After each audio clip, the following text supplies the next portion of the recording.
Muy buenas noches, queridos alumnos.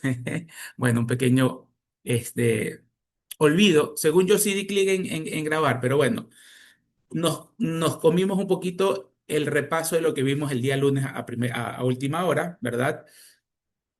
Y lo que estábamos revisando era precisamente la determinación del sujeto activo. Recuerden, sujeto pasivo, el contribuyente, persona natural o sociedad. Sujeto activo siempre va a ser el Estado, administrado por las diferentes instituciones públicas, que en este caso el SRI se encarga de los impuestos internos. ¿Ok? Entonces, el SRI, por medio de este artículo 90, dice que puede auditar a los contribuyentes y lo puede hacer de manera directa o manera presuntiva. Directa con la misma información que se comparte ida y vuelta y que la mayoría de los contribuyentes las entregan, no hay ningún problema. La forma presuntiva, era lo que estábamos platicando, es cuando se emiten dos, tres requerimientos de información al propio contribuyente. El propio contribuyente dice, mediante un trámite, un oficio que ingresa por las ventanillas de secretaría, dice, no tengo la información. Tuve un robo, eh, tuvimos una inundación, hubo un incendio, se dañó todo, que se quemó toda la papelería, los soportes contables, los soportes documentales y se dañó todo el sistema contable. No tengo nada. A veces es cierto, en otras ocasiones no tanto. Entonces el SRI, como necesita auditar, dice, ok, perfecto, tú ya me estás contestando que no tienes información, entonces te voy a cambiar la determinación de una forma directa a una forma presuntiva. ¿Y cómo funciona la presuntiva? Rentas empieza a pedir información a terceros, clientes, proveedores de la compañía, instituciones bancarias, empresas de tarjetas de crédito, cualquier fuente de información que le permita verificar al SRI que la compañía de Xiomara Salvatierra, Sociedad Anónima, tuvo actividad en el 2023, tuvo actividad en el 2024. ¿Y cuál es la característica de la presuntiva? Que no se van a reconocer costos y gastos deducibles, porque como no tiene información, no hay ningún soporte. Entonces, la forma presuntiva actúa de esa manera. Entonces, sí es algo bastante delicado y que por ninguna circunstancia, queridos alumnos, cuando ustedes ya sean profesionales y les toque asesorar a alguna compañía, en la medida de lo posible, siempre que las compañías o los contribuyentes entreguen la información que tengan. ¿Sí? Es mejor a que el SRI presuntivamente me calcule valores reales en buena parte de los casos, pero no me va a considerar costos y gastos deducibles. Es decir, voy a pagar un impuesto a la renta sobre los ingresos grabados. ¿Ok? Entonces, si rentas me llega a determinar, a glosar, me van a recargar siempre el 20% sobre ese impuesto, o mejor dicho, sobre esa glosa que me están determinando. Siempre. Pregunta también de examen. Forma directa o presuntiva, ya más o menos estamos viendo las características. ¿Cuánto es el porcentaje de recargo en un proceso determinativo? El 20%. Y es una especie de sanción, les decía hace unos minutos, básicamente por el trabajo que hizo el Estado en ver las fallas que tuvo esa compañía o esa persona natural al momento de revisarlo. Profesor, y si no tuvo fallas, si toda la información está correcta, no hay glosa. Hay casos en los cuales se ha abierto una orden de determinación y no ha salido glosa, sí. Quien les habla, tuve, gracias a Dios, un único caso en donde no pude glosar nada porque no hubo ningún inconveniente con ese contribuyente. ¿De acuerdo? Entonces puede salir un proceso de auditoría sin valor glosado. Obvio, si no hay obligación determinada, no hay el 20% de recargo. Entonces, la forma directa. Sí, pregunta, pregunta. Repita la pregunta con mucho gusto, Liz Keila. Hay casos en los cuales se abre una determinación, un proceso de auditoría, y ha existido un resultado sin glosas, la respuesta es sí, sí han existido casos. Yo, en lo personal, tuve uno por allá por el 2014, creo, 2015, donde no pude encontrar ninguna observación en los 11 meses de la revisión. Por lo tanto, como no hay glosa, no se le va a recargar el 20%. ¿De acuerdo? Más o menos por ahí, señorita. ¿Sí? Diskeila, ¿sí? Más o menos eso Sí, me quería entiendo. que repita. Sí. Entonces, en ese sentido, ¿verdad? Actúa este proceso determinativo. La forma directa, artículo 91 del Código Tributario. La forma directa se basa sobre la declaración del propio contribuyente. No hay vuelta que darle. Ese formulario 101 que lo suben a las páginas, en la página web, ese formulario 101 que es subido en abril de cada año, esa es la fuente de información primaria para un proceso de control de auditoría. Porque claro, en ese 101, ¿qué vamos a estar declarando? ¿Quién ha visto un 101, por favor? ¿Qué reportamos en un formulario 101? Se reporta, es ¿Sí? como los estados ¿Lo financieros, está lo que escuchamos? es ¿se me escucha? ¿Puede repetir, por favor, la persona que actuó? ¿Antonella? ¿No? ¿Se me escucha? Disculpe. Sí. Ahí sí, querida Antonella, gracias. Ah, ¿Qué ya, encontramos en un 101?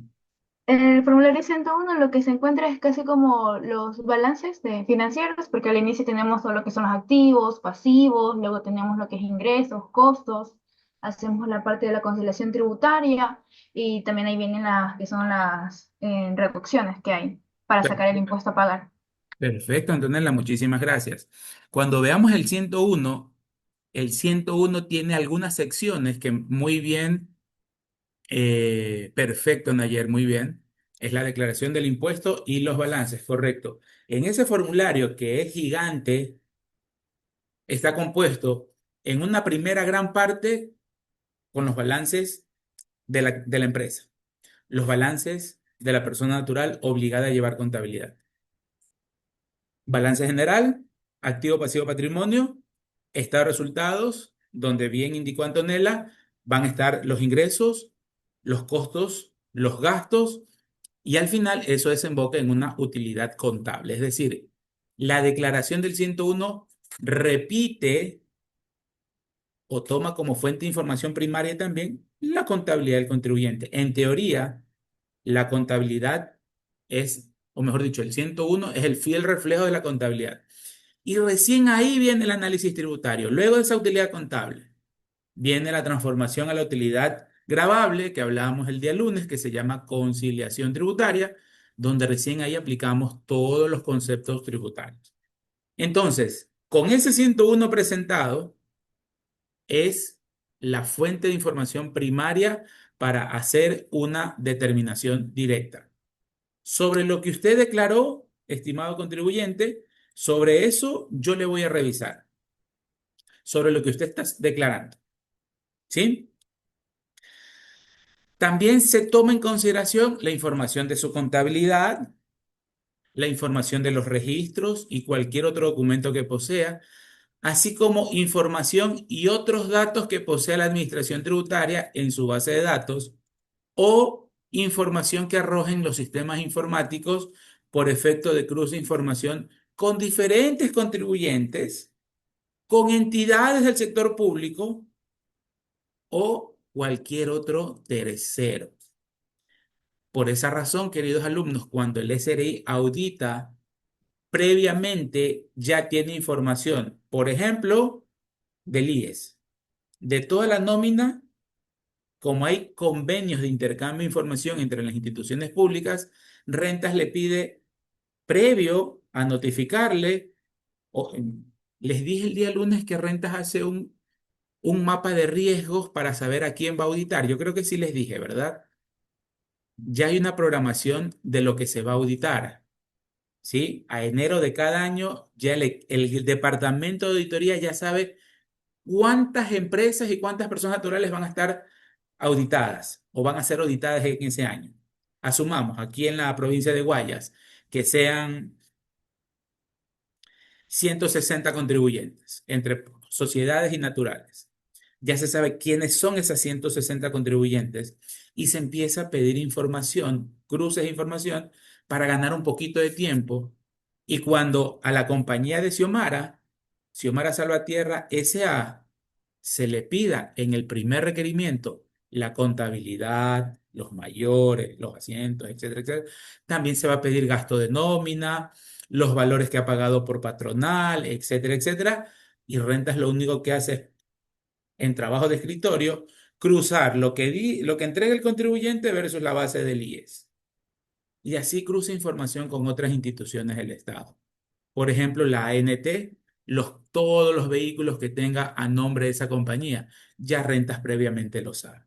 Y lo único que empieza ya en una auditoría es empezar a hacer esos cruces de información. Pero esa es la forma directa, ¿sí? La presuntiva, artículo 92. Se realizará la presuntiva cuando no sea posible determinar de manera directa, ya sea por falta de declaración del contribuyente, nunca declaró, pero Renta sabe que si tuvo actividad, le puede igual abrir una orden de determinación, o puede ser porque los documentos que respalden la declaración no sean aceptables por una razón fundamental o no presten méritos suficientes para acreditar. ¿Sí? En tales casos, la determinación se fundará en los hechos, indicios, circunstancias y demás elementos ciertos que permitan establecer que hubo actividad económica, es decir, un hecho generador. ¿Cuál es el hecho generador del impuesto a la renta? Pregunta de examen o pregunta del primer quiz para el día lunes, la semana que viene. El hecho generador del impuesto a la renta es, por ahí creo que ya también se había conectado Alex, ¿verdad? Alex, perdón, Ángel, el caballero Ángel Tomalá, el joven Ángel Tomalá. Sí, ¿me puede repetir la pregunta, por favor? Buenas noches. ¿Cómo le va, Ángel? Con mucho gusto. ¿Qué entiende usted como hecho generador del impuesto a la renta? ¿Cuándo nace el impuesto a la renta? Lo que, Cuando cuando, por ejemplo, se adquiere algún bien o servicio y perfecto. este tiene que ser declarado, digamos que este valor. Perfecto, Ángel. Si usted empieza a comprar y vender un bien o un servicio, ¿usted qué está desarrollando? Mm, uf, Su negocio, ¿no? Su actividad ajá, económica. Perfecto, Ángel. sí, sí, Entonces, al momento que usted, Ángel, tome la decisión y usted dice, como usted es, va a salir ingeniero en computación, ¿verdad? sí. Y usted dice, me gradúo de la SPOL o me contrata alguien en relación de dependencia, que esa también es actividad económica, ojo, o usted dice, no, yo me voy a poner mi empresa de elaboración de software, ¿ok? Y usted empieza a programar y a vender. En ese Ujú, rato, querido Ángel, queridos estudiantes, usted se inicia en el mundo del impuesto a la renta porque usted cumple el hecho generador. ¿Cuál es el hecho generador en el impuesto a la renta? La percepción de ingresos grabados, la generación de una actividad económica. Gracias, Nayer. Perfecto. Los ingresos. Ese es el hecho generador, querido Ángel. Entonces, usted ya va a saber que al momento que empieza a generar su actividad económica, usted directamente ya está involucrado en el impuesto de la renta. ¿De acuerdo, Ángel? ¿Un poquito claro por ahí? sí, listo, muchas gracias. Perfecto, gracias. Y miren que esto va como en cadena. Si yo ya tengo una actividad económica, lo siguiente que sigue por parte del SRI, que me demuestra, no, Ángel, usted sí tuvo una actividad. Usted vendió 6 millones de dólares en la venta de programas informáticos. Nosotros tenemos estos registros y sobre esos registros le va a auditar el SRI. Sobre esos 6 millones se proyecta un impuesto a pagar, ¿verdad? Que en circunstancias normales Nayer dijo, la percepción de los ingresos es el impuesto a la renta y en el impuesto a la renta también se reconocen costos y gastos deducibles. Porque Ángel, si usted va a vender computadoras, ¿qué necesita antes de vender la computadora? Debe comprarla, ¿verdad? Tener un inventario.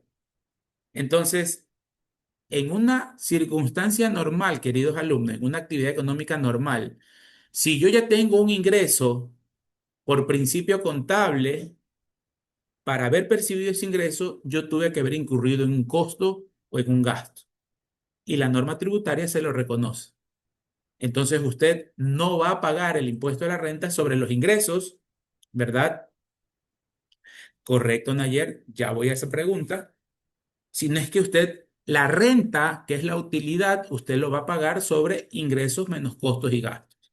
Solo que en la forma presuntiva, como usted no tiene información o no la quiere entregar, o si la información que tiene no es muy válida, entonces Rentas le dice, ¿sabe qué? Un momentito, toma la compañía limitada, le voy a cambiar de directa a presuntiva. Y ahí sí es un poco más complicado, ¿verdad? Es un poco más complicado, porque Rentas va a buscar información, como ustedes acaban de leer un poquito aquí, de terceros y probablemente sea una información más fuerte o más grande de lo que yo hubiera podido entregar de información. ¿Ok? Entonces, dos formas, mis queridos alumnos. O me auditan de manera directa o me auditan de manera presuntiva. El 95% de los casos, tal vez un poquito más, son determinaciones directas, porque los contribuyentes son bien portados, entregan la información y ya luego que Rentas me glose, yo tengo el derecho a la defensa, porque así lo dice la Constitución de la República. Pero eso es un tema jurídico más que tributario. ¿Ok? Y antes de entrar a este puntito, que es la caducidad, es un tema importantísimo, vámonos al artículo 68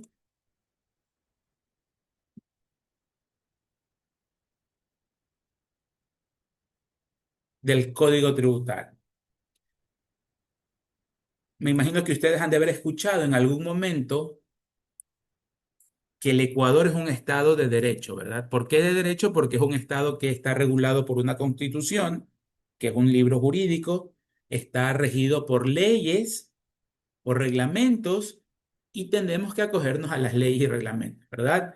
Si Ángel conduce, él sabe, si tiene licencia para conducir, él sabe que uno de los requisitos para que el Estado le permita o tenga la libertad de conducir por cualquier parte del Ecuador es que tenga su acreditación, esté certificado para manejar. Para eso tenemos que hacer un curso, etc. Pero ¿por qué lo hacemos? Porque está una ley de tránsito que así nos dice.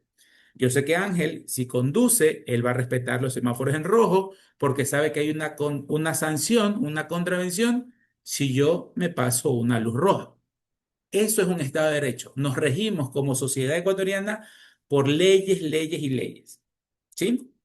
Que lo contrario es un Estado de facto, una dictadura donde no hay ley que esté válida. Entonces, esta ley llamada Código Tributario le entrega poderes al SRI, a la Administración Tributaria. Y la que nos convoca en nuestra asignatura es este poder, la facultad determinadora, que es un poco lo que hemos venido platicando hasta ahora. ¿Qué dice esa facultad?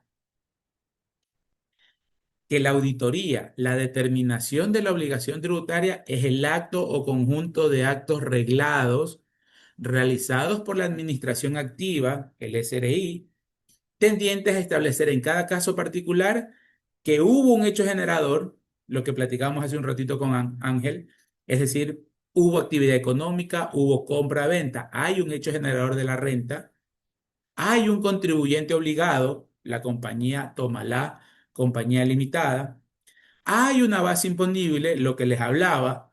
Si yo estoy teniendo un ingreso, se supone que tuve que haber hecho un gasto, incurrido en un costo, haber realizado una inversión para tener un ingreso. Es un principio de correlación en la parte contable. Entonces, sobre esa base imponible que van a ser ingresos menos costos y gastos, yo voy a pagar mi impuesto a la renta. Y el SRI me va a calcular esa base imponible. Y una vez calculada la base imponible, me va a decir, ok, sobre esta utilidad usted tiene que pagar este valor, que es prácticamente lo que hacemos cuando llenamos el 101.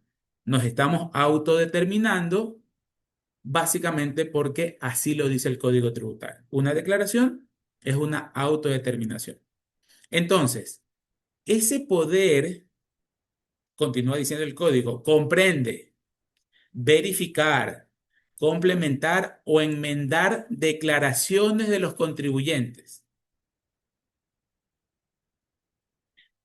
verificar la composición del impuesto correspondiente cuando se advierta existencia de hechos imponibles y adopción de medidas legales que estimen convenientes para la determinación. En definitiva, aquí está el punto crítico. Que Rentas me audite es para verificar, complementar o enmendar lo que yo ya declaré. Y eso se une al 91 que habla de la forma directa, que se basará sobre la propia declaración que haga el contribuyente. Entonces, un poco estas bases legales están conectadas para que nosotros sepamos las reglas del juego, ¿sí? Y por otro lado, el SRI tenga una cancha delimitada de hasta dónde puede actuar. ¿De acuerdo? Este es el panorama general de una auditoría o de un proceso de auditoría. Nos vamos al artículo 94.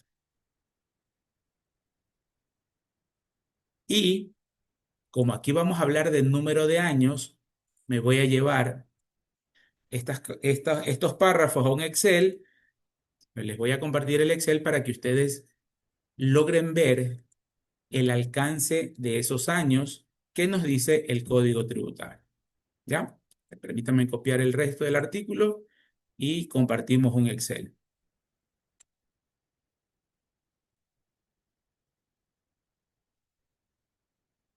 Ya. Dejo de compartir aquí. Vamos a compartir el Excel.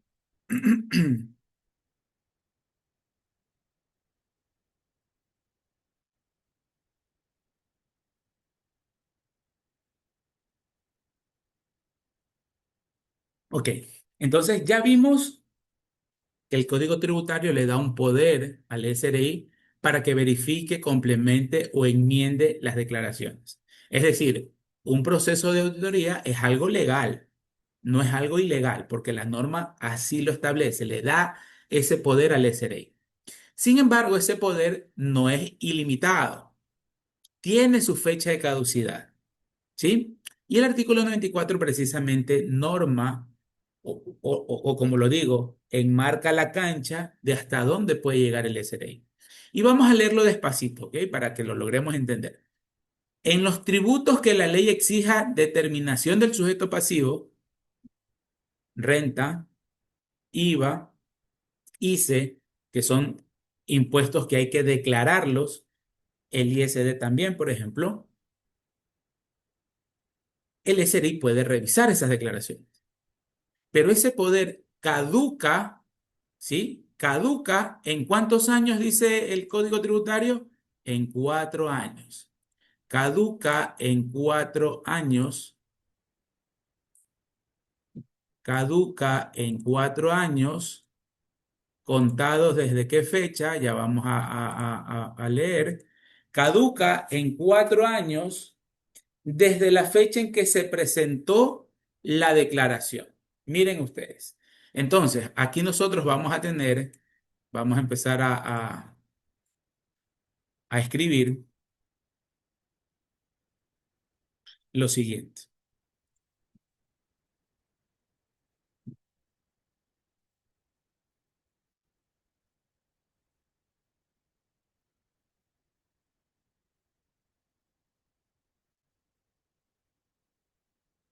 ¿Cuándo se declara el impuesto a la renta? Pregunta del millón.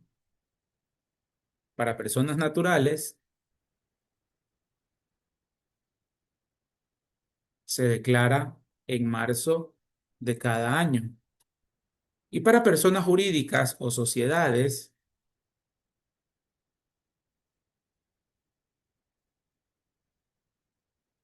cuando hablemos de personas jurídicas o expresemos esa frase, no es otra cosa que un sinónimo de compañía o de sociedades, ¿ok? Por si acaso. En abril de cada año. Esto quiere decir Este 2025, ¿cuándo vamos a declarar el impuesto a la renta? Si soy persona natural, en marzo 2026, y si soy sociedad, en abril 2026. ¿De acuerdo? Eso es otro plazo. Ese es el plazo para presentar el formulario 101, el 102, subirlo a la web y listo, cumplí con la patria, declaré mi impuesto a la renta. Que esté bien o mal, eso es otra cosa. Se supone que debe estar bien, ¿verdad? Subo mi declaración y listo. A partir de esa fecha, rentas, ¿cuántos años tiene para revisar, enmendar y complementar esa declaración? 4 años. Desde la fecha en que se presentó la declaración. Entonces, aquí tenemos la compañía ABC, Sociedad Anónima, con el siguiente número de RUC: 099541. Ese es el número de RUC de esta compañía. Simulado, ¿no? Ese es el número de RUC de la compañía. Para quienes no conocen, estimado Ángel Liskeila, por ejemplo, que está bien que no conozcan, el noveno dígito del RUC, que yo ahorita lo estoy sombreando ahí de color rojito, se lo cuenta de izquierda a derecha, ¿no? El noveno dígito. Ese noveno dígito me dice el día máximo de la declaración. Y eso es una pequeña tablita. Si es el 1, es hasta el día 10. Si es 2, hasta el 12. Si es 3, hasta el 14. Y así sucesivamente, ¿verdad? Así sucesivamente hasta, si es 9, 26, y si el noveno dígito de mi RUC es 0, hasta el 28. Entonces, esta compañía que le estamos poniendo de ejemplo tiene su noveno dígito el 2, contado de izquierda a derecha. Por lo tanto, esta compañía tiene para presentar su declaración del impuesto de la renta del 2025 hasta el 12 de abril del 2026, perdón, 2026. Asumamos que la entrega precisamente el último día. La presenta, fecha de presentación, el 12 de abril del 26.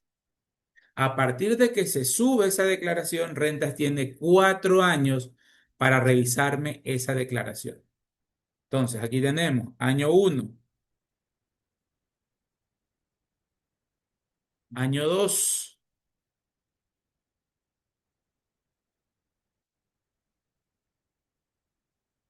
El primer año, ¿cuándo se cumple? El 12 de abril del 27, 12 de abril del 28, 12 de abril del 29 y 12 de abril del 30. Uy, de 1930, de 1930, del 2030. ¿Perfecto?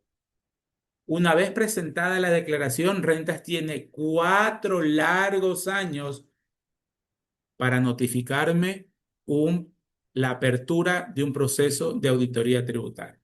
Desde la fecha en que se presenta la declaración, contamos 4 años. Son 4 años calendario, pues no, obviamente. Van a fenecer el 12 de abril del 2030. Profesor, ¿qué pasa si el SRI me notifica el 11 de abril del 2030? Todavía está dentro del plazo. Profesor, ¿qué pasa si el SRI me notifica el 14 de abril del 2030? Ya está fuera de plazo.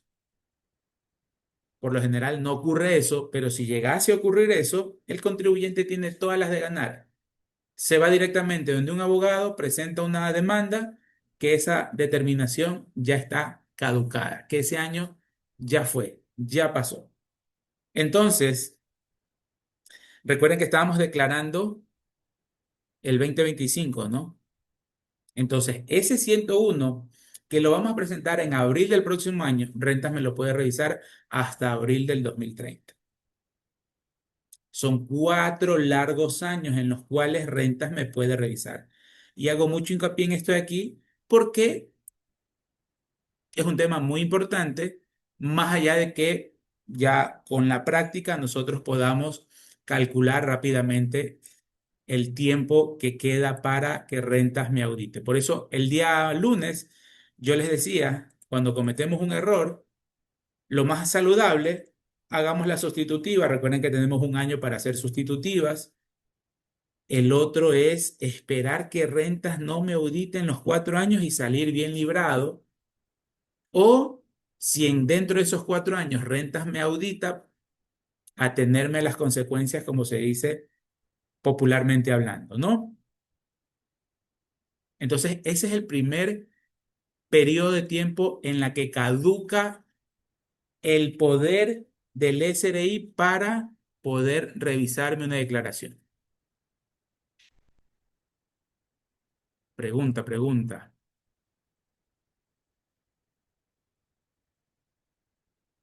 Perfecto. Ok, Natalie, ya voy con su pregunta. Nayer había hecho una pregunta previamente a eso. Nayer pregunta, ¿los ingresos también pueden ser extranjeros? Sí, mi querida Nayer, sí, mis queridos alumnos. En ese formulario 101, nosotros vamos a declarar lo que percibimos dentro del país. En el ejemplo que puse de Ángel, si la compañía de Ángel se dedica a comprar y vender computadoras o la compañía de Ángel se dedica a elaborar software y venderlos a sus clientes, esa es su actividad económica. Por lo general, esos ingresos van a ser percibidos aquí dentro del país, ¿verdad? Pero, ¿qué pasa si un cliente de Ángel es de Estados Unidos y lo contrata para que le venda un programa o lo contrata para que le haga una actualización del programa de él? La compañía de Ángel está en plena capacidad para brindar ese servicio y no importa que sean exportaciones de bienes o servicios, no importa que quien me pague sea alguien del exterior, eso igual yo también lo declaro en mi formulario de impuesto a la renta. Porque en la renta, en el impuesto a la renta como tal, yo debo declarar los ingresos que percibamos dentro del país, que va a ser el 99% de las veces, y los ingresos que percibamos también del exterior. Entonces, un poco en atención a su consulta en ayer, sí, los ingresos también pueden ser del exterior. De ahí que, por ejemplo, las empresas camaroneras, buena parte de sus ingresos son de exportaciones. Lo mismo que las bananeras, lo mismo que las florícolas, exportan sus productos. Enhorabuena, porque eso nos hace bien como país. ¿Quién nos está pagando? Alguien del exterior, ¿verdad? Esa mercadería se fue por barco, se fue por avión, la exportamos. Esos ingresos, así provengan del extranjero, también se declaran y forman parte de la renta del contribuyente domiciliado aquí en el Ecuador. Por su parte, Natalie pregunta, luego de que Rentas nos emite una glosa, ¿cuánto tiempo tiene para justificar esa glosa? 20 días hábiles. Pregunta de examen. 20 días hábiles tenemos todos los contribuyentes para presentar nuestros reparos o justificativos a la glosa que el SRI ha calculado. 20 días hábiles, es decir, un mes calendario, más o menos, 30 días calendario. 20 días hábiles, obviamente, no se toman en cuenta fines de semana, no se toman en cuenta feriados. ¿De acuerdo?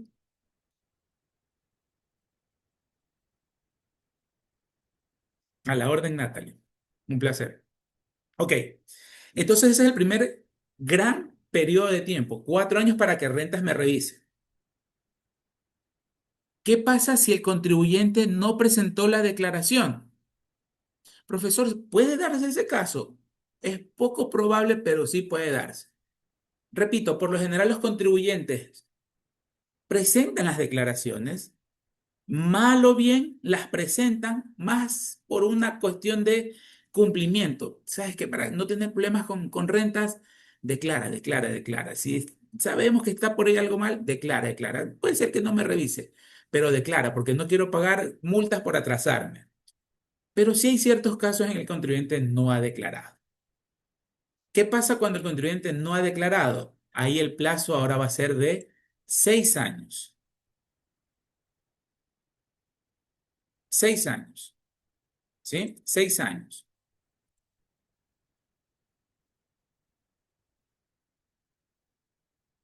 6 años, ya les voy a explicar qué es eso de ahí. Anotaciones, 1 de octubre. Se los voy a subir al aula para que ustedes lo tengan. 6 años. Asumamos que una compañía no declaró, asumamos que esta misma compañía no declaró, está atrasadísima en su declaración del 2023. Esa declaración debe haber sido presentada en abril 2024, ¿sí?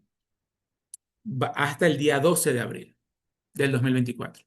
A partir de esa fecha, Rentas tiene, como no la ha presentado, 6 años para poder auditar a esa compañía. No son casos muy, muy, muy, muy, muy numerosos, son poquísimos casos, pero puede darse el periodo de caducidad en 6 años cuando el contribuyente no ha presentado su declaración. Entonces, en ese caso, si debió haber presentado el 12 de abril del 2024, desde esa fecha contamos 6 años que vendrían a ser hasta el 2031 más o menos, que el SRI puede auditarle sobre esa declaración no presentada.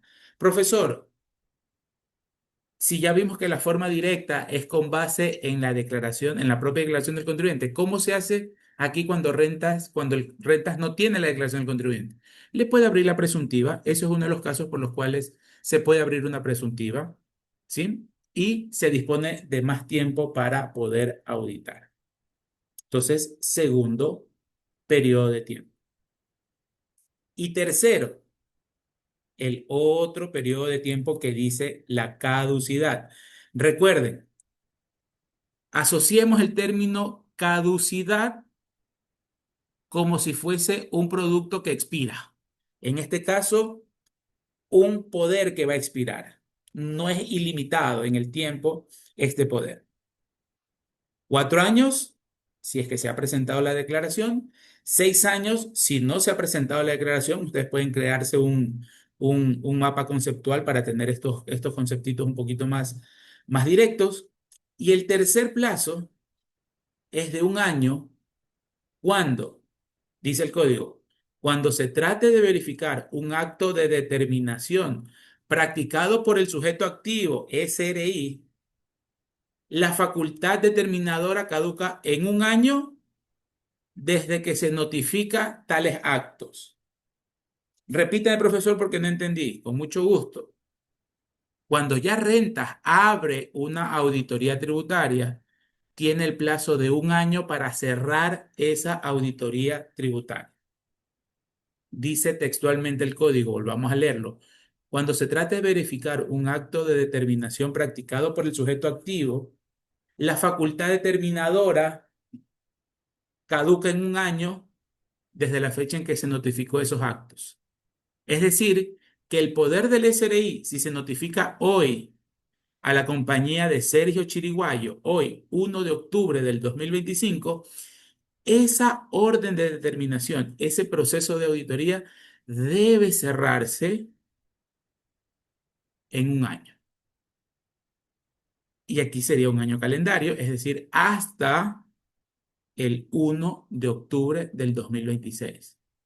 Por esa razón, con esta última rayita, con este último párrafo que acabamos de leer, se recuerdan que yo el día lunes le dije, el proceso dura 11 meses. Y después les dije, no, en sí dura 12 meses, que es el año que tiene, que la ley le da plazo al SRI.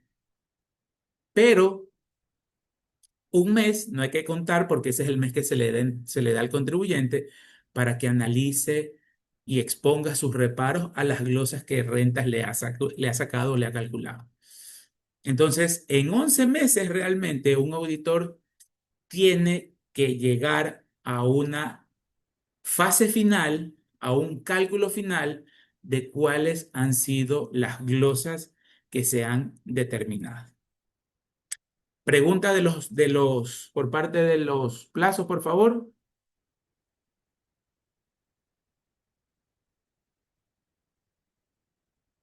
Mi esposa me acaba de hacer una rica gelatina. Está riquísimo. Ok, Melanie. Muy buena pregunta. Melanie pregunta, cuando pasa el plazo determinado, ¿el poder simplemente expira y ya no pasa nada o aún puede ocurrir algo? Si ya pasaron los 4 años, Rentas no va a gastar sus pocos recursos en abrir un proceso de auditoría. Puede ocurrir de pronto por error del equipo de trabajo, del equipo de auditoría. Y como yo dije hace unos minutos, en ese caso, oye, ve, 1 de octubre del 2025 nos acaba de llegar una orden de determinación del impuesto a la renta del año 2020. Asumamos, el 2020 se declara en abril del 2021. Abril 2022, abril 2023, abril 2024, abril 2025.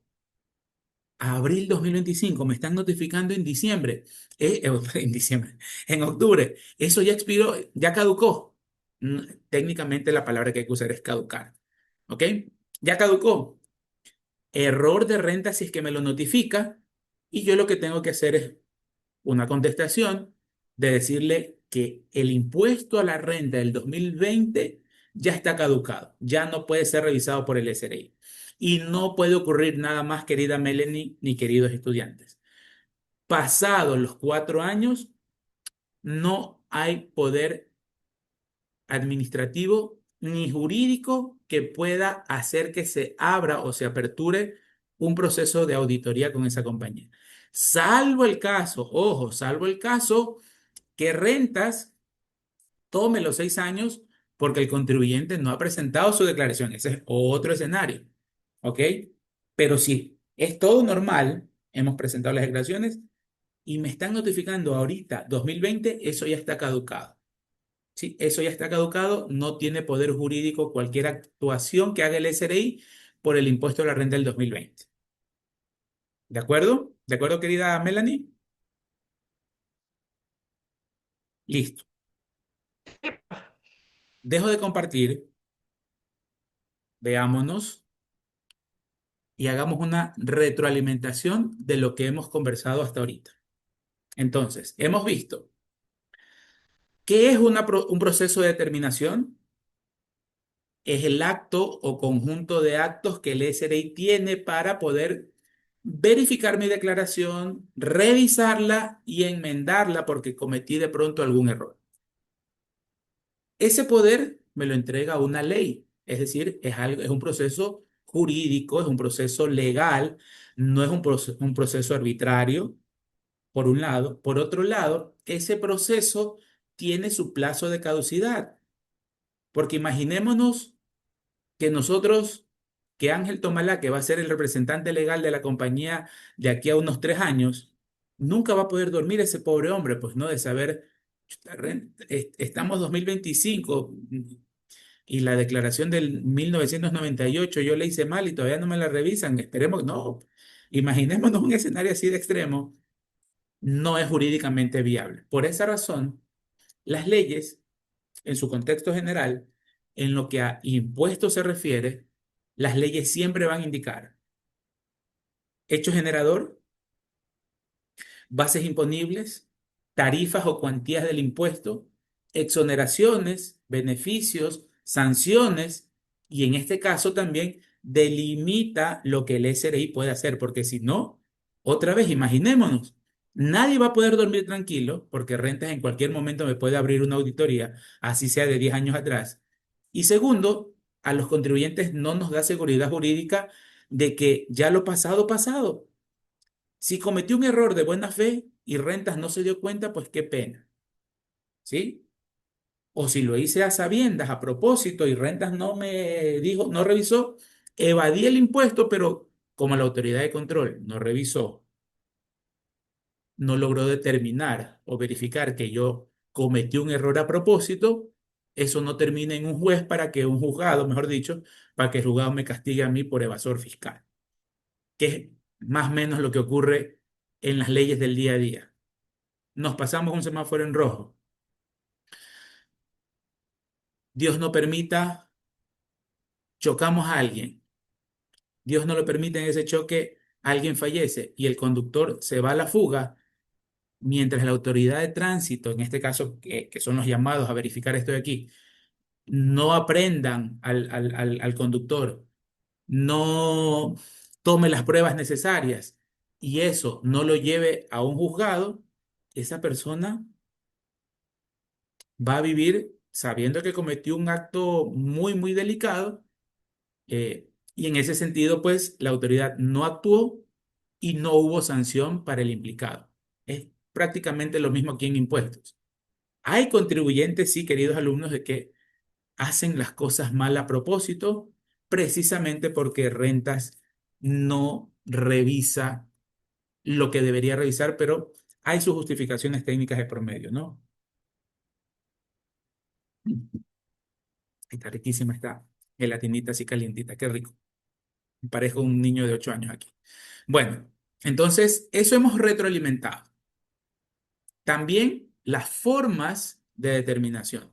O la hace el propio contribuyente con sus declaraciones, que nos vamos a centrar en el impuesto a la renta, 101 para sociedades, 102 para naturales, o la hace el SRI por medio de estas actuaciones legales que el Código Tributario le permite. Si la hace el contribuyente es con su propia declaración. Si la hace el SRI, la puede hacer con base en la propia declaración del contribuyente o de manera, eh, ay, ya se me fue la palabrita, de manera presuntiva, toda vez que el contribuyente no ha presentado la información. ¿Ok? Entonces, ahí ya tenemos, queridos alumnos, para que ustedes tengan una idea clara de lo que vamos a revisar en esta asignatura. Y por eso yo quise salirme un poquito del libreto, empezando por esta parte para que ustedes tengan claro el panorama de qué es lo que estemos hablando. ¿Sí? Ahora, les voy a mostrar a manera de práctica cómo se inicia una, un proceso de determinación por parte del SRI. ¿Ok? Este documento, que está debidamente suscrito por la autoridad del SRI en aquel entonces, miren que esto fue 16 de diciembre del 2022, vamos a ver de qué se trata este contribuyente. Este documento fue firmado y notificado electrónicamente. ¿Sí? Sí están viendo, ¿verdad? Servicio de Rentas Internas, Dirección de Grandes Contribuyentes, sí están viendo, ¿verdad? El PDF. Sí, Sí, se ve, profe. mister. Ya. Gracias, queridos alumnos.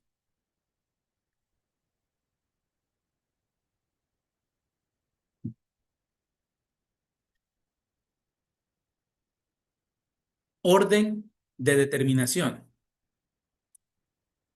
Es orden porque, como ya vimos, el SRI actúa mediante ley y aparte es una autoridad. Al momento que una ley le embiste a alguien ese poder, se convierte en autoridad. Ejemplo, los vigilantes, ¿no? Los agentes de tránsito. En mis tiempos se decían vigilantes, ahora le dicen agentes de tránsito. Son autoridad. Nos guste o no, son autoridad porque hay una ley que les embiste a ellos de esa autoridad. ¿Para qué?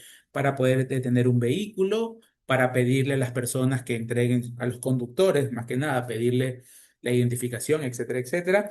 Tiene la autoridad sin ningún otro miramiento de sancionarnos ipso facto en ese momento por haber cometido una infracción de tránsito.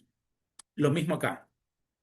El Código Tributario le embiste al SRI de esa autoridad y por eso ordena, ¿sí? Ordena. Una autoridad no pide favor, una autoridad ordena. ¿Qué le está ordenando? Determinarle algo en particular. Y bueno, pues esto ya es la numeración interna del SRI. Y miren todos los soportes jurídicos, en otras palabras, bases legales en las cuales el SRI se sustenta para este acto jurídico que se va a realizar y que el contribuyente no se sienta afectado en sus eh, derechos que tiene como cualquier ciudadano o como cualquier empresa dentro del país, ¿no?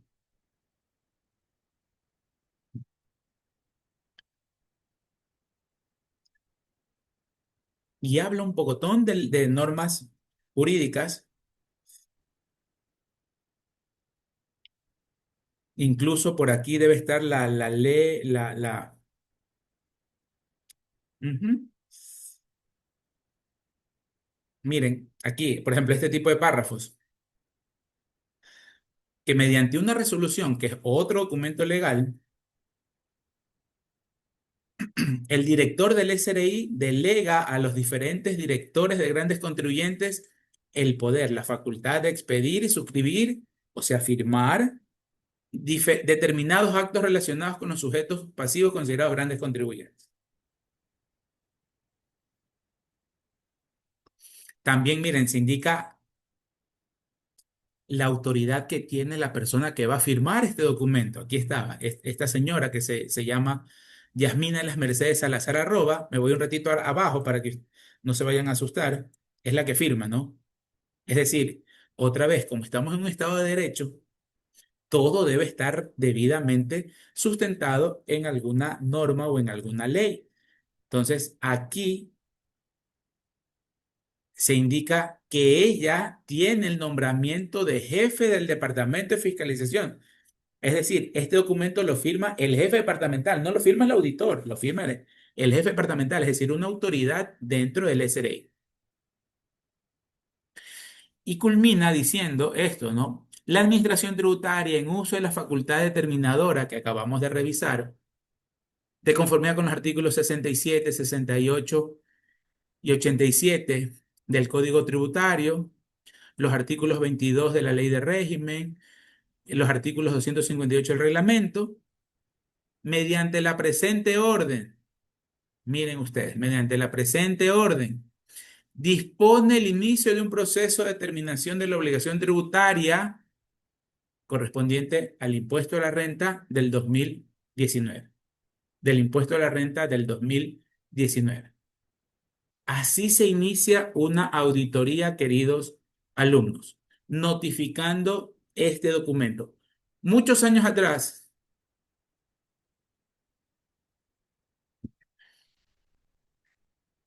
muchos años atrás, cuando no existía este tema de las notificaciones electrónicas ni la firma electrónica, este mismo PDF o Word, lo control P, lo imprimíamos, era físico obviamente, firmábamos, firmaba el jefe departamental y aparte hacíamos otro documento que era para notificar esta orden de terminación. Ya obviamente los tiempos y la informática nos ha ayudado mucho y todos estos documentos ya se notifican electrónicamente, es decir, mucho más rápido. ¿Sí? Y en este mismo documento, que es la orden de determinación, le avisan al contribuyente, primero, qué año se le va a revisar. Le avisan, miren aquí, un mea culpa, yo no cambié esto de aquí como funcionaria, como funcionario responsable, pero bueno, esto no invalida el documento, a mi persona y como auditor alterno a otro compañero del SRI. Aquí está el nombre de la empresa, el número de RUC, qué actividad económica tiene y la información que consta en la base de datos de esa empresa que se va a notificar. ¿Cuándo se emitió este documento? El 15 de diciembre del 2022. ¿Cuánto es el plazo para cerrar ese caso? ¿Alguien me dice? ¿Alguien recuerda? 4 años. Ok. ¿Alguien más?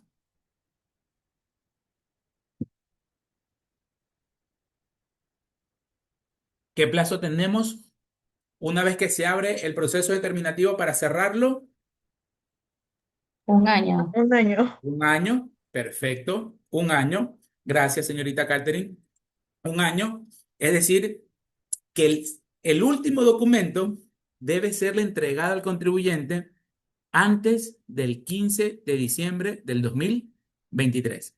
De hecho, yo me acuerdo, le fuimos a entregar como regalo de Navidad una pequeña glosa a esta compañía. El tema de los 4 años, ahora aquí que tenemos una práctica, reforcémoslo.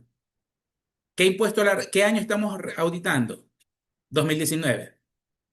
¿Cuándo debe presentarse según la ley? En abril 2020. Entonces, a partir del 2020, contamos los 4 años. Abril 2021, abril 2022, abril 2023, abril del 2024. Es decir, hasta abril 2024, el SRI tenía el poder para emitir este documento y entregárselo al contribuyente. ¿Cuándo se lo estamos entregando? En diciembre del 2022. ¿Estamos dentro del plazo? Por supuesto, ¿no? Porque era hasta abril del 2024. Rentas lo hizo un poquito rápido y miren que lo notifica después de 2 años. Sí, porque 2019 se presenta en abril 2020.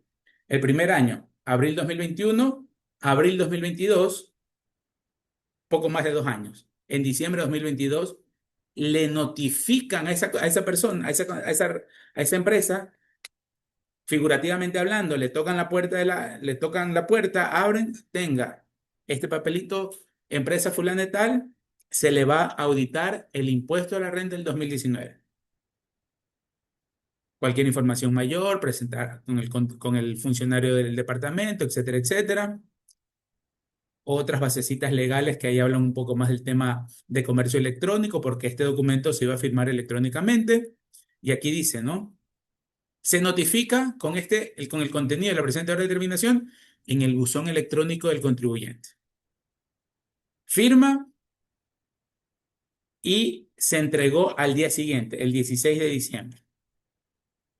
Y ya con eso, esta compañía sabe a partir del 16 de diciembre, o bueno, mejor dicho, bueno, sí, el 16 porque fue que se le entregó, empiezan como se dice popularmente hablando, el corre-corre con el SRI porque ya me está notificando, o mejor dicho, ya me notificó. Me van a revisar el 2019. ¿En qué fecha le estamos diciendo? O se le estuvo diciendo 2022, casi 3 años después, ¿sí? Casi 3 años después. Ahora viene ese corre-corre por los inconvenientes que esto pueda generar. Primero, es información de 3 años atrás. Estarán en bodega, por políticas de la compañía, ¿no? Ya todo era cero papeles, entonces todo está en un archivo magnético o no, todo debe estar en la bodega, entonces el contador, el gerente financiero de la compañía, lo correctamente administrativo que debe ser es empezar a designar a funciones, pues no, a delegar. A ver, Carlitos Morán, por favor, para el viernes de la próxima semana, quiero que me bajen, que me entreguen todos los comprobantes de contabilidad, Hacienda, etcétera, etcétera, que estén en bodega el 2019. A ver, María Paula. Búscame todas las facturas de compras, si es que fueran físicas, en la bodega de proveeduría. Vaya, búsqueme todo lo que compramos en el 2019. Y así, en teoría, debería actuar cada compañía, cada contribuyente, para empezar a tener la información. ¿De acuerdo? Para empezar a tener la información. Posterior a esta fecha, deben venir los primeros requerimientos dentro de ese proceso de control. Y ya les voy a abrir uno o algunos para que ustedes vean.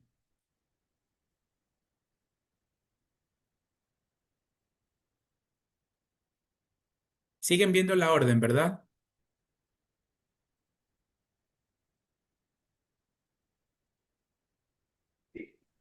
Confirmen, por favor, si ahorita están viendo requerimiento de información o siguen viendo la orden. Sí, profe, estamos viendo Se el ve. requerimiento de información. Gracias. Requerimiento de información.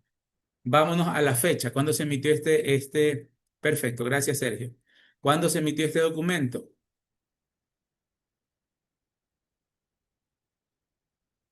Mm, ya, este no es el notificado, pero la fecha debe estar por acá. De ahí, igual ustedes vieron las firmas de responsabilidad.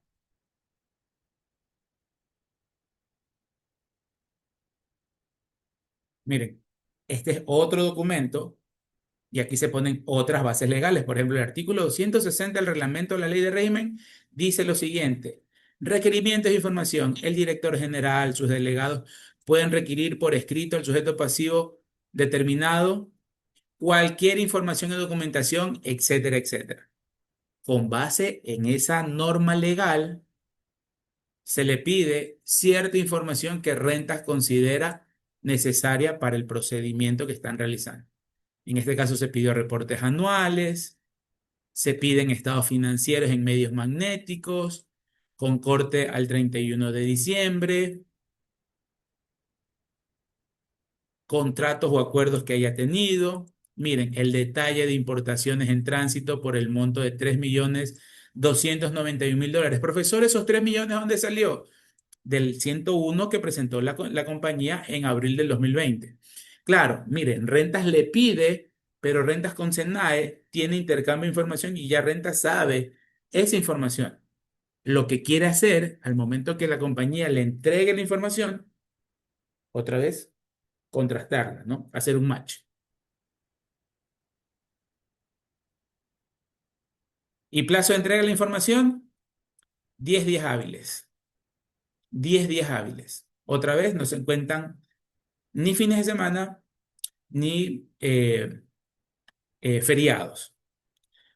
Esto se notificó. ¿Por qué no tengo el... Acá está. Perdón, voy a abrir el notificado. Abrí el documento que no era. Este es el notificado. Esto se notificó el 26 de junio del 2023.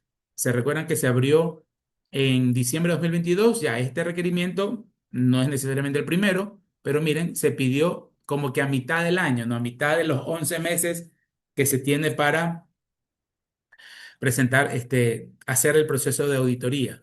¿Ya? Les abro otro requerimiento de información.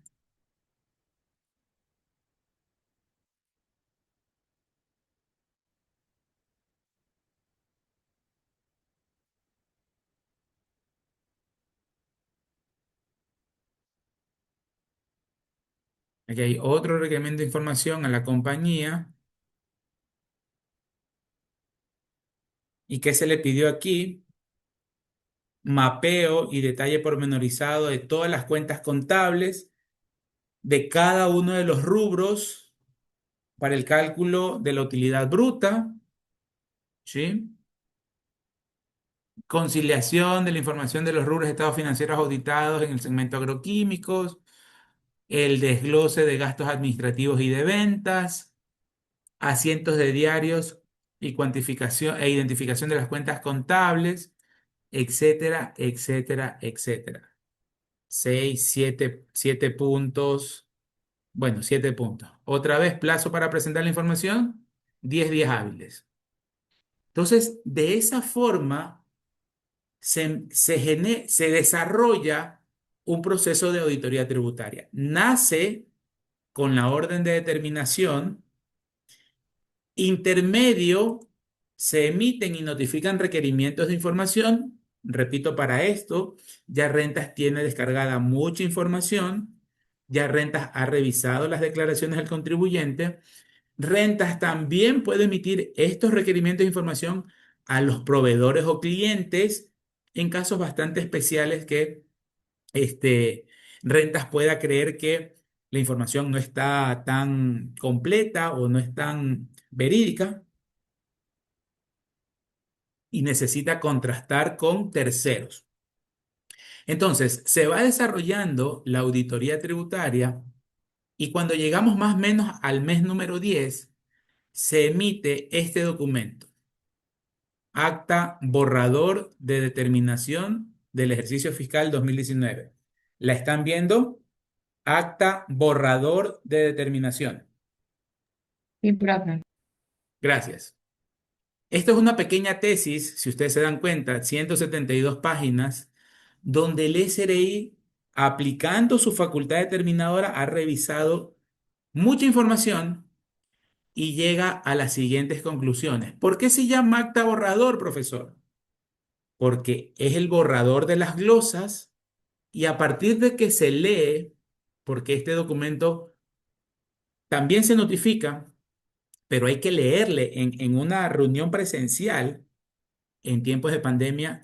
La lectura de las actas eran tal como estamos ustedes y yo en este momento, pero de ahí en más se convoca al representante legal, al contador, y el representante legal muy pocas veces va, suele delegar a sus abogados, suele delegar a su gerente financiero, a su contador, suele delegar a sus asesores tributarios para que vayan y él no pasar ese trago amargo, ese momento medio amargo ahí delante de los auditores del SRI. Entonces es borrador porque luego de que se entrega, ahí viene el plazo que preguntaba la estudiante, existen 20 días hábiles, un mes, 20 días hábiles para que esta compañía presente todos los reparos que considere oportuno para desvirtuar las glosas que se han revisado. Entonces, em, vámonos a las glosas que se determinaron en este proceso. Un poco ya para ir cerrando esta mini práctica de, de una auditoría tributaria. Ok, vámonos.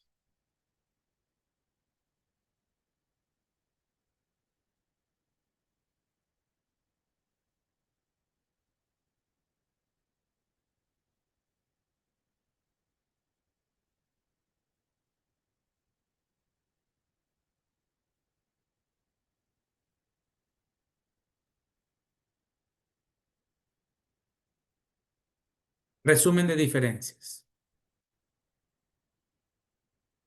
Las diferencias detalladas en el presente documento corresponden al impuesto de renta 2019 con afectación a conciliación tributaria. Se resumen en el cuadro siguiente. Aquí están las glosas que el SRI determinó a este contribuyente. Aquí hubo un reverso. Esto es una glosa negativa, es decir, un reverso. También, si es que existen errores a favor del contribuyente o modificaciones a favor del contribuyente, también se les expone. Esto básicamente fue por un tema de, de impuestos diferidos. Se le reconoce al contribuyente $147,000 como una renta exenta, es decir, que no debe pagar impuestos y que él sí pagó impuestos sobre ese valor. Se le hace un reverso, más nada, por eso es que está en signo negativo. Un ajuste de precio de transferencia, la primera glosa por 14,6 millones. Hubo, y las otras dos glosas, como ustedes se dan cuenta, por diferencias temporarias, que son los impuestos diferidos, una por 132,000, otra por $3,421, en este caso por pensiones jubilares patronales. Hubo un mal cálculo en no hubo mal cálculo, perdónenme, déjenme recordar. Esto fue, obviamente, dentro de los requerimientos de información para el tema de pensiones patronales, se necesita, ¿cómo es que se llama este informe? Se necesita el informe, este informe matemático, ¿cómo se llama? El informe actuarial, y es contratado por un profesional en la materia, entrega el informe y eso le sirve para la compañía y Rentas pidió esa información. Lo que pasa, solo para hacerles un pequeño análisis, el tema de las patronales ha venido cambiando en algunos lapsos de tiempo. Por ejemplo, hasta el 2012, perdón, se consideraba de una forma, del 14 al 16 de otra forma, del 16 al 20 fue de otra forma y del 21 en adelante otra forma. Entonces, eso puede causar confusión en el contribuyente porque la ley ha ido cambiando constantemente y entonces a lo mejor aplicaron un procedimiento que no era del año al que le correspondía y por eso Rentas le observa básicamente $135,000 en la cuenta de pensiones jubilares patronales, ¿sí? Porque como ustedes saben, las provisiones son gastos no deducibles, ¿verdad? La única provisión deducible es la de cuentas incobrables, ¿no? Estimado Ángel, estimada la otra señorita, eh, ya hablaremos en su momento, Liskeila, Ángel, ya hablaremos en su momento, qué es una provisión, pero en este momentito, para no perder el hilo, aquí lo que Rentas dijo, oiga, usted hizo una provisión, es decir, usted aseguró un dinerito para pagar algo, pero como no le está pagando, es no deducible, pero usted se lo lanzó como deducible, porque como todavía no lo paga, no hay derecho a que lo utilice como deducible. Utilícelo como deducible cuando efectivamente vaya a pagar esa provisión. Entonces, para eso salen los impuestos diferidos, solamente para aquellos alumnos que de pronto no tengan muy claro el tema de los diferidos. Y en esa revisión, Rentas dijo, más o menos $135.000 es no deducible. Los utilizaste mal en tu declaración. Y eso en la generación de diferencias temporarias y en la reversión de diferencias temporarias también hubo dos glosas por casi 453.000 o $54.000. Total de glosas, $15.047.000. ¿De acuerdo?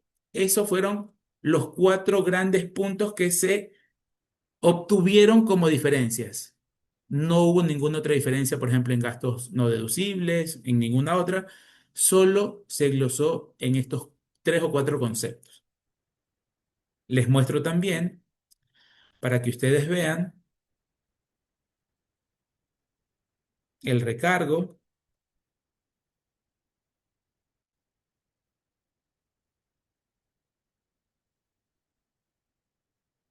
¿sí? Antes del recargo, se le hace un resumen al contribuyente de lo que declaró. Ustedes se dan cuenta en la primera columna lo declarado y las diferencias que Rentas empezó a encontrar. Y aquí va analizando las diferencias que he ido encontrando, ¿no? ¿Ok? Y miren, ya la liquidación en la declaración del contribuyente tuvo un impuesto causado de 623.000, pero por créditos tributarios no pagó nada y con el recálculo que le hace la administración, ¿se recuerdan lo del Código Tributario? Rentas tiene el poder para enmendarme las declaraciones. Aquí se está haciendo una enmienda a la declaración. Señor contribuyente, usted declaró esto, esta primera columna, en la revisión de la declaración, con las glosas, al menos esta que fue la más fuerte, miren, su impuesto a la renta pasó de 623.000 a $4.3 millones. ¿Sí? Esos $4.3 millones solo se le reconoció el crédito tributario por salida de divisas, por lo tanto usted tiene que pagar $3.715.000. Y ahí es donde sale el resumen. Ojo, solo de impuesto a pagar. Intereses. Se cobra intereses sobre esa diferencia del impuesto a pagar. ¿Por qué razón, queridos alumnos? Alguien que conozca, ¿por qué debemos cobrarle un interés sobre un capital que no ha pagado el contribuyente y que tiene que pagarlo?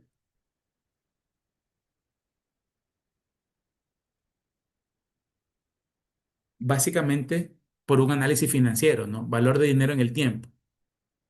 Se supone que si el contribuyente hizo su declaración correcta en abril del 2020, en abril del 2020 él debió pagarle al Estado 3.715.000. ¿Cuándo recién se lo están revisando? A mediados del 2023. Cuestión de dinero en el tiempo. Por esa razón se cobran intereses. ¿Sí? Y aquí se le pone la tabla con las tasas de interés que él va a tener que calcular. Viene el recargo que habíamos visto en el Código Tributario, el 20%, sobre la obligación tributaria, los 3.715.000, hay un recargo del 20%, $743.000. Entonces, a pagar más intereses, $4.458.000. ¿Sí? Y eso se le notificó al contribuyente al día siguiente de la emisión, 1 de noviembre. O asumamos que fue este mismo día que se recogió la firma y se notificó al buzón del contribuyente. 31 de octubre de 2023. ¿Cuándo se abrió el caso? 16 de diciembre de 2022. Tenemos para cerrar el caso hasta el 16 de diciembre de 2023. Estamos dentro de los plazos. ¿De acuerdo? Y para finalizar, el último documento que emite rentas entre esta acta borrador vienen los 20 días hábiles, contemos en nuestra mente. Si este acta borrador se le entregó y se le leyó al contribuyente el 31 de octubre, a partir del 1 de noviembre de 2023 cuentan los 20 días hábiles. 20 días hábiles son de lunes a viernes 5 días, para llegar a 20 son 4 semanas, se fue todo el mes de noviembre, ¿verdad? Se fue todo el mes de noviembre. Más o menos esta compañía, el 30 de noviembre debió entregar sus reparos y el auditor recibe esa información y empieza a revisar con el deadline en la mente de que el documento final tiene que entregárselo antes del 16 de diciembre del 2023. Es decir, yo ya en la realidad me quedé básicamente con una semana de revisión. Profesor, ¿por qué una si serían dos? Porque son 15 días más o menos que usted tenía. Sí, pero hay que explicar a los supervisores, al coordinador, al jefe departamental y al director zonal. Y por ahí ya se comen 2 o 3 días. Recoger firmas y notificar. Entonces, un poco rapidito trabajar en esos 5 días, madrugadas van, madrugadas vienen, y se emite el acta final a la compañía. ¿En qué fecha? Uy, esta está un poquito más pesada, ya se me va a inhibir. Esta en cambio tiene 218 páginas, si ustedes se dan cuenta. ¿Por qué el incremento? Porque aquí se ubica la información que el contribuyente presentó como reparos. Ya se me inhibió, ya se inhibió. Ya se inhibió. Quería ver nada más la fecha en la que habíamos notificado ese documento, pero se notificó dentro del plazo, es decir, se notificó, creo que se notificó el 15 de diciembre del 2023. Ahí sí, perfecto. Miren, la emitimos el 13 de diciembre. El equipo la emitió el 13 de diciembre. No, está lentísima. ¿Ok?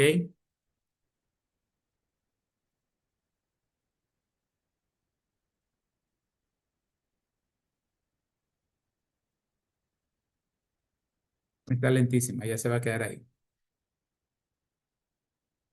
Entonces, miren, o el 13 de diciembre o el 14 de diciembre se le entrega el documento final al contribuyente y estábamos dentro del plazo de un año desde que se abrió hasta que se deba cerrar. Y claro, profesor, ¿qué pasaría si se entregó ese documento el 17 de diciembre del 2023? Ya está caducado. ¿Qué significa eso, profesor, en palabras comunes y corrientes? Que todo lo que se trabajó en los 11 meses se fue al traste. Si no se logra notificar este documento que ustedes están viendo hasta en un año plazo, así nos pasemos por un día, así nos pasemos por un día, ese documento que estamos viendo perdió cualquier validez legal o jurídica que pueda tener. Dicho de otra forma, el contribuyente no fue glosado. Básicamente ese es el efecto real que va a tener el hecho que no se cumpla ese año de plazo. ¿Sí? Ese año de plazo. ¿Ok? Y solamente para mostrarles,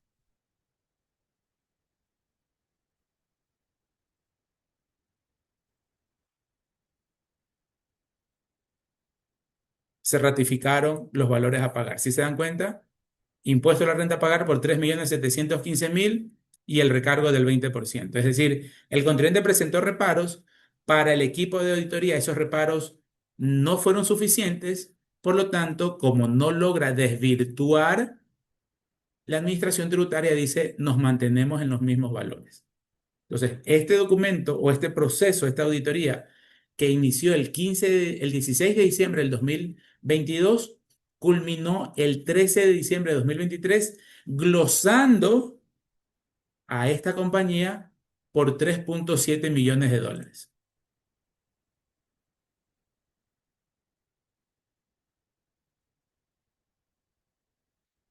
Mayerly pregunta, profesor, en ese caso, el contribuyente ya no tendría que pagar si el SRI emite el acta final un día tarde, correcto, ya no vale ese documento.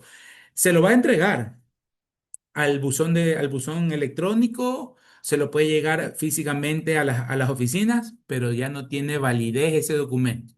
Y claro, cuando era físico, se llevaba, aparte de esto, imagínense en imprimir 213 hojas, no, ya para empezar ahí era el documento. Se imprimía físicamente, se firmaba y aparte se le entregaba al contribuyente una razón de notificación, es como un certificado donde firmaba el auditor que le estaba entregando el documento y firmaba la persona que recibía el documento en la compañía. Y se pone fecha y hora. Es importantísimo eso de ahí para ambas partes, ¿no? Entonces, ¿qué pasa si por A o B motivos esto se notificó el 17 de diciembre del 2023? Así es, estén esos 3.7 millones, ese documento perdió cualquier validez jurídica. Por esa razón, y ya para finalizar, queridos alumnos, en temas jurídicos, y recuerden que impuestos es un tema jurídico, los plazos son muy importantes. Los plazos son extremadamente importantes. ¿Ok? Entonces, mi intención en esta clase de hoy fue un poco plasmarle a ustedes de manera muy rápida cómo se ejecuta un proceso de auditoría. Ya en las siguientes sesiones lo que vamos a revisar es los procedimientos, cuáles son las técnicas que se utilizan, qué dice la superintendencia en compañía respecto a estos procesos, qué dice el SRI, etcétera, etcétera. ¿Ok? Entonces creo que ya podemos, o mejor dicho, ustedes ya pueden tener un poco más clara la idea de lo que se refiere una auditoría tributaria. Eso todo de mi lado por el día de hoy. Muchísimas gracias por la atención. Si tienen dudas, que me imagino que deben tener varias, por correo electrónico, por el aula virtual, con mucho gusto yo se las atiendo. La cuestión es que empecemos nosotros a ir despejando esas dudas para no quedarnos con esas inquietudes, ¿ok? Gracias, queridos alumnos. Nos vemos Dios mediante el día lunes. Repasen, por favor, los artículos que hemos visto en el Código Tributario. Repasen, por favor, los artículos que vimos en el Código Tributario. El Código Tributario ya está cargado en el aula para que ustedes lo puedan revisar, ¿de acuerdo? Pasen bonito y que tengan un bonito fin de semana. Chao, queridos alumnos. Muchas Gracias. gracias, profe. Chao.